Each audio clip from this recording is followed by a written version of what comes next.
After Marcel Reed goes down to the swamp and looks great for the Aggies, I think you got a quarterback battle.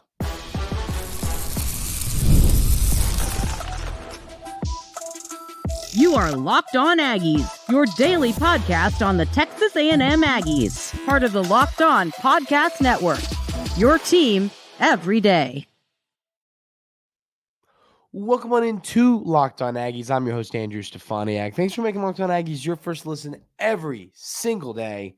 Today's episode is brought to you by 5 Hour Energy. Go to 5hourenergy.com and use promo code LOCKEDONCFB to receive 20% off your order. Today, ladies and gentlemen, we're going to talk about the upside for the rest of the season. We're going to talk about quarterback stuff. We're going to talk about the offensive line play. A lot of exciting things to break down on this episode of Locked On Aggies, which is great. It's fun to have exciting things to talk about. And kicking it off, the Aggies have a quarterback battle. I'll tell you this right now. Marcel Reed looked really, really, really good. Conner Weigman pops up on the injury report late in the week last week, and we go, oh, man, is Conner not going to play? And he ends up not playing. Marcel Reed starts. And the Aggies, I think the score was a little closer than, and we're going to talk about a couple missed field goals and stuff like that. The score was a little closer than this game felt. I mean, it felt like the Aggies dominated this game start to finish. And, you know, Marcel Reed's play was a big reason why. I mean, let's pull up the numbers on Marcel Reed. So in this game, through the air, he was 11 of 17 for 178 yards and 2 touchdowns. On the ground, he had 13 carries for 83 yards and a touchdown. I mean, he just looked incredible out there. The aspect of his legs, and remember, Conner Weigman has wheels. He does. He is athletic. He's able to get outside the pocket, and if he sees green grass, he's going to go. But I'll tell you this, Marcel Reed is a different type of speed. It's incredible watching him run the rock. And in yesterday's ball game, or excuse me, in Saturday's ball game, Marcel Reed was able to get outside of the pocket. We had drawn up run plays. He just looked good. And then what does that do? That truly opens things up in the passing game, which is exactly what we saw. I mean, once again, 178 yards, throwing the ball 17 times, you'll take that all day long. I mean, top to bottom, he just looked good throwing the ball. He looked good running the rock. It helped his running backs. I mean, we're going to run through stats here in a little while, but I mean, the running game, you run for 310 yards, 5.6 yards a carry on the road in an SEC game. You take that. You take that all day long. And we're talking about the offensive line playing a big role into that. But the question here remains, what do you do going forward quarterback-wise? So, in my opinion, I think having watched Conner Weigman warm up and having watched him, get himself ready and get himself to try and get into this game, I really feel like he's going to be good. This is not going to be a long-term thing. And I haven't seen any quotes on this, but I mean, if y'all have, but I think he could have played if you really needed him to. I do. But, you now have a quarterback battle, in my opinion. I mean, you now have a serious battle at the quarterback position. And it's kind of funny because it's the same thing we just got done talking about with Florida. I said, why do you not start DJ Lagway? Now, I know DJ Lagway came in and had a couple of picks and wasn't great, but Graham Mertz is not that good either. And, now we're kind of in that spot on the Texas A&M side of things. It's like, okay, Marcel Reed was good. This offense looked like a different animal.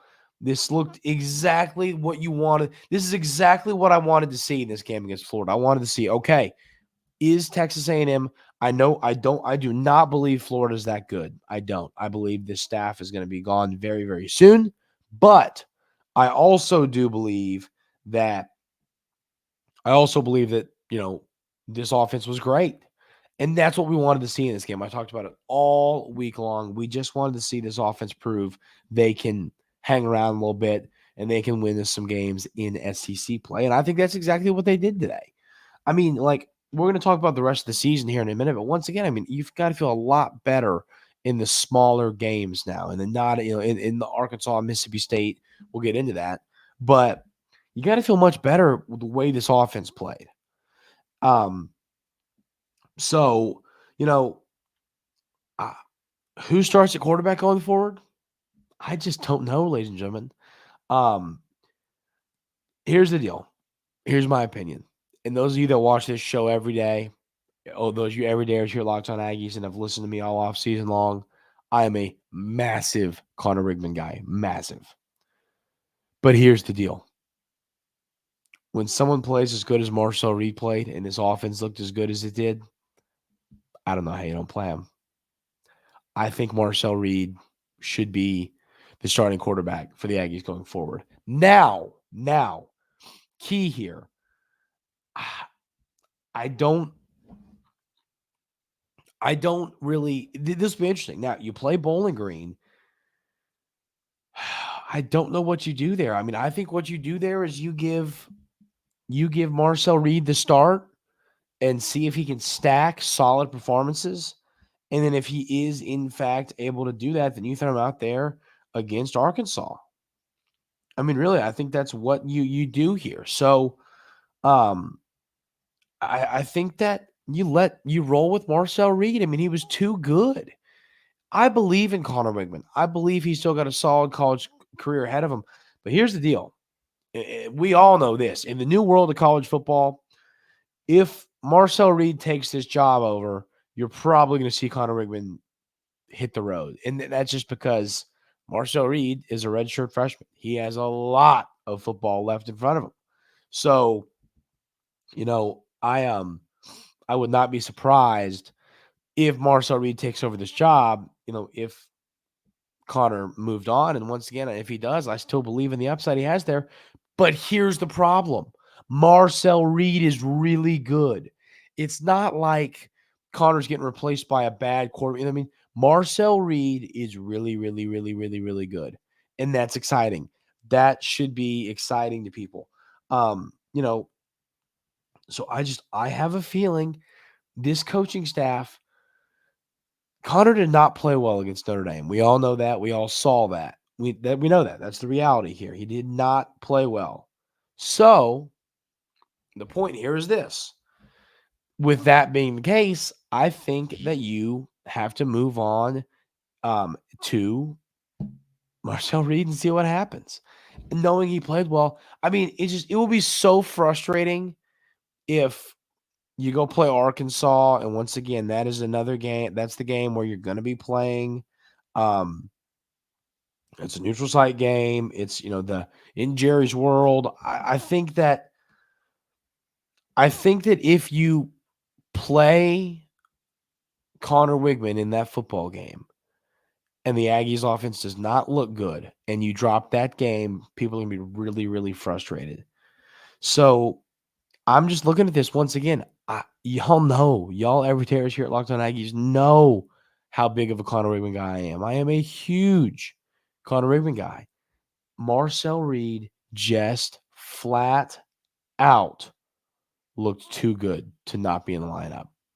That's my opinion here. I don't know how you can't have him in the lineup moving forward.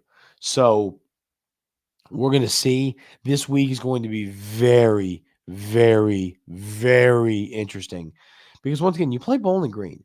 So you're now in a spot where it's like, but it's also like, I think you now know what you got offensively. You saw Conner Weigman play against a not so great team in McNeese, and now you've seen him play against a good team in Notre Dame. You've seen Marcel Reed play against an team in Florida on the road. Other thing, snapping that road losing streak. We'll talk about that here in a minute, but huge. So I really want to hear your all's thoughts. I have a feeling a lot of y'all are going to say, let's roll with Marcel Reed. I'm really anxious to see what everyone has to say. Do you roll with Marcel Reed? or do you go back to Conner Weigman for Bowling Green and then obviously see what happens against Arkansas? Let me know that in the YouTube comments. But while I am leaning Marcel Reed right now, this is going to be really interesting to see how this week plays out. Does that go back to Conner, or do they move to the future with Marcel Reed? This is going to be one of the more interesting weeks in Texas A&M football in recent memory, knowing this quarterback battle is going on.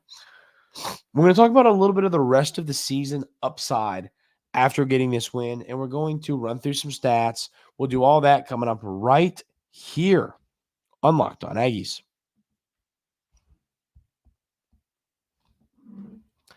But first, I want to tell you about our friends over at 5 Hour Energy. 5 Hour Energy fixes tired fast. Whether you have a long list to do for work or a list of do-it-yourself projects to tackle at home, take a 5 Hour Energy shot so you can check everything off your list. If you're like me, you always have a large list of projects for the home. When you get your supplies for the project, do not forget the most essential supply, which is a 5 Hour Energy shot. With zero sugar and a convenient portable size, it's the perfect pick-me-up for getting stuff done. The 5 Hour Energy website has flavors galore like watermelon, tropical burst, grape berry, and more. There's a flavor for everyone. Try them all. On the site, you have the option to build your own 12-pack or 24-pack, so you can choose the flavors, and it will be delivered right to your door. If you go to 5hourenergy.com, that's the number 5hourenergy.com, and get some 5 Hour Energy product today, you can use my promo code LOCKEDONCFB to receive 20% off your order. The offer is only valid until September 30th on one order and cannot be used with other promotions. This code is not good on subscription orders. Go to 5hourenergy.com today.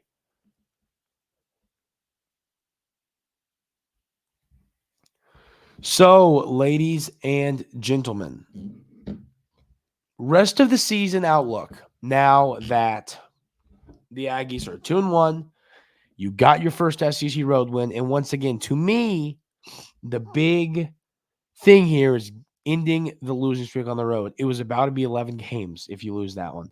And it's embarrassing. You have to be able to win football games on the road. You can't just rely on winning games at home. You got to win road games. And this was a game. I know the Notre Dame game happened. I know how bad this offense looked. But this was a game against Florida that felt like a season maker breaker.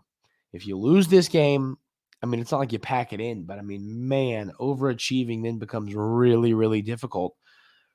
And now you put yourself in a spot. I talked about there being 2 road games.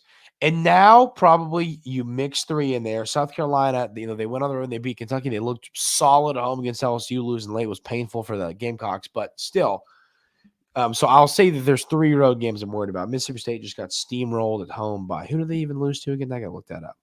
They lost at 41-17 to Toledo. No offense to Mac Nation there, but my goodness, that is not a good loss for Mississippi State. So, now you're 2-1. You got your first SEC win. You got your first road win. And that is really, really important. Now, you still got games against Arkansas, winnable. Mississippi State, you should win that game. There's 3 SEC wins right there. At South Carolina, winnable game. LSU at home, I think it's a winnable game. Missouri at home, I think is a winnable game. I really do believe that if Texas A&M's offense plays the way that it did on Saturday, the rest of the season, I think this team still has the chance to win 9 football games. We talk about the path. We've talked about it all offseason. If you take care of business in the games you should, you did that here against Florida. Do that against Florida. Do that against Arkansas. Do that against Mississippi State. Do that against South Carolina, which is now probably going to be closer to a pick 'em. Do that against New Mexico State and do that against Auburn, which one's going to be closer to a pick 'em. But do this. So you got 2 wins. You beat Bowling Green, that's 3. You beat Arkansas, that's 4. You beat Mississippi State, that's 5. You beat New Mexico State, that's 6. There's 6 wins right there. All should be very, very doable. Then you mix in Auburn, South Carolina, Missouri, LSU, and Texas. 5 games. Texas looks really, really good. We're not going to get into that, but 4 of those games to me are very winnable. Auburn on the road, Auburn looks okay, beatable. South Carolina, good, beatable. Missouri at home, really good, but beatable. Same with LSU. These teams are beatable, especially, so if your offense plays the way it did on Saturday against Florida, if your offense does that in the rest of the season, you get the ball moving on the ground, you get the ball moving through the air, I think Texas A&M can still win 9 football games.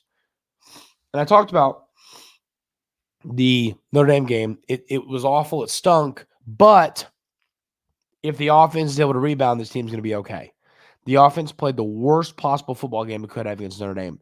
I think this team can rebound. And if this team does rebound, I think you feel really, really good for the rest of the season.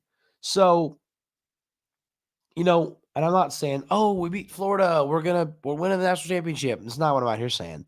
What I am saying is this win proved to me this offense can be good.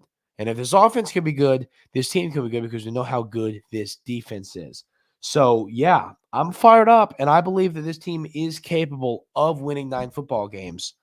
So, excited to see how the rest of the year plays out, especially with this quarterback question marks we have here. There's a lot going on, but Texas A&M is very capable of winning 9 football games, and I'm excited to see how that shakes itself out.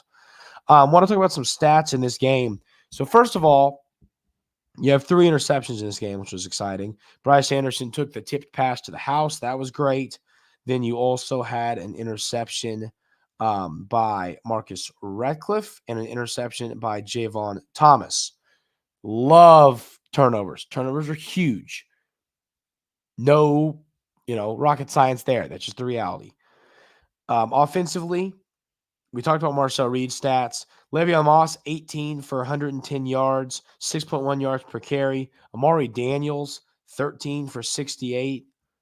That'll play all day long, 5.2 yards per carry. EJ Smith, 6 for 24, 4 yards per carry. Once again, the Aggies ran the ball 55 times for 310 yards, 5.6 yards per carry, and then a touchdown. Of course, that was Marcel Reed's rushing touchdown, which that was the play. That play was when I went, oh boy, he is really, really, really, really good. When Marcel Reed ran that touchdown in. He also had that 31-yard run that got me fired up. I mean, this is when I was bought in. And then the throw to Cyrus Allen, where Marcel Reed rolled out and kind of flipped his shoulders and was able to get it downfield to Cyrus Allen, who was able to score that touchdown. That was a beautiful play. A beautiful play. I mean, the one that just makes you tear up about football. It was that type of play. And then it was really cool to see Theo Mellon Ornstrom get involved. He had a touchdown, and it was better than the touchdown, the celebration. Loved that. 29-yard touchdown catch for Theo. Really cool to see him get involved. Then pretty much everybody else, it was 1 or 2 catches. Cyrus Allen had 3 for 81 and a touchdown. Amari Daniels, 1 catch for 22 yards. Moose, 1 catch for 20 yards. Trey Watson, 1 catch for 15 yards. Jerry Barber, 2 catches for 9 yards. Noah Thomas, 1 catch for 2 yards. Terry Bussey, 1 catch for 0 yards. I've talked about it. First of all, it's starting to seem like Cyrus Allen, I mean, he has to be leading the team in receiving, right? Let's check on this. Yeah. Cyrus Allen is currently leading the team. 10 catches. He's leading in catches. He's leading in receiving yards currently. 10 catches, 181 yards in the year. Looks like he's the guy right now, and he looks darn good doing it. So, he's on pace to have a shot at 1,000. So, well, actually, that's not true. But he's on pace to maybe so. Someone better math than me. Maybe tell me if he's on pace or not. But he's in a spot where it's very doable. Maybe not with how this team likes to run the football, but you know what I mean. It's still obtainable. So that was the offensive stats. Then on defense, you had Marcus Radcliffe leads the team. Well, he's tied for the team leading tackles with Shamar Stewart and Terry York. You had 2 sacks in this game, 5 tackles for loss. Once again, the 3 interceptions. Top to bottom, great defensive effort. I thought the secondary was good. You hold Florida to 52 rushing yards, 2.1 yards per carry, 249 through the air. But still, I mean, this is a team that likes to get the ball through the air. They didn't burn you. I was very happy with how this defense played. Very, very happy with that. So defense was solid. Aggies get the huge win. Those are the stats. We're going to talk about how good the offensive line was coming up right here on Locked On Aggies.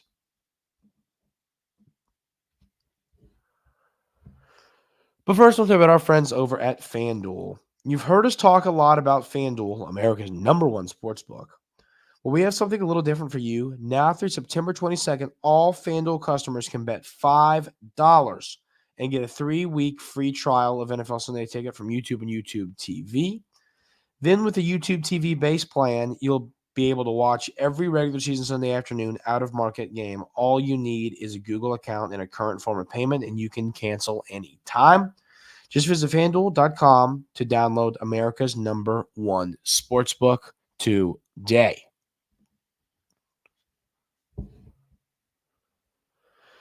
This offensive line was really good in this game. So let's run through these stats here. We have some numbers from Carter Carroll's that I think really show you how solid this offensive line was. Texas A&M led the nation with 79 quarterback hits allowed over the last 2 seasons and finished both seasons outside the top 70 in sacks allowed and top 75 in rushing offense.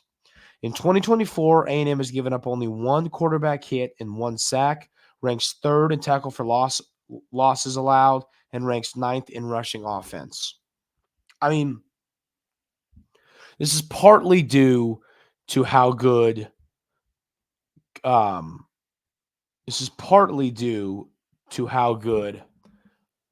Klein is, but it's also partly due to how solid this offensive line is playing. When your offensive line plays well, I said it. If this offensive line can be good, this team's going to be really good. And I'll tell you who Aggie fans need to be smiling about right now on their way to work on a Monday morning, and that is Coach Cushing. This offensive line has been good, and I talked about it. If this offensive line can be good, this offense is going to be good, and that's been the case to this point so far. So, I mean, I'm bought in on this offensive line. I think they're playing well. I think they're playing well as a unit. I'm really, really happy with this offensive line. And I talked about it all offseason. If your offensive line can overachieve, if your offensive line can be really, really good, this offense is going to be solid, and it's going to help this football team be good. It'll be better than we expect. So getting good offensive line play from this team is great. It's great to see after what you've seen over the last few years. We talked about that stat, how not great your offensive line's been.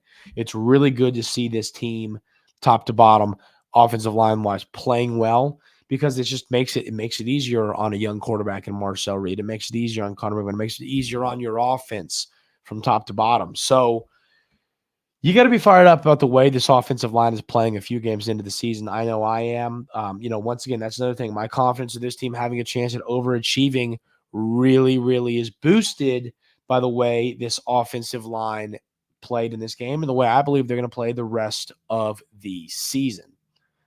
That's going to do it for Monday's episode of Locked On Aggies. Thank you all so much for being here every single day. I really, really appreciate it. We are going to talk about the missed field goals on tomorrow's episode. I think that it's a problem and we need to discuss it. I mean, is there anything you can do, and how do you figure that out? Because you can't leave points out there on the field, especially in games where they're tighter. We'll talk about that tomorrow with a few other things moving forward, and probably more about this quarterback battle when we hear more about it. But once again, that's going to do it for today's episode. Thank you all so much for being here. Hope everyone has an exceptional rest of their Monday, and we will see y'all right here on Locked On Aggies tomorrow.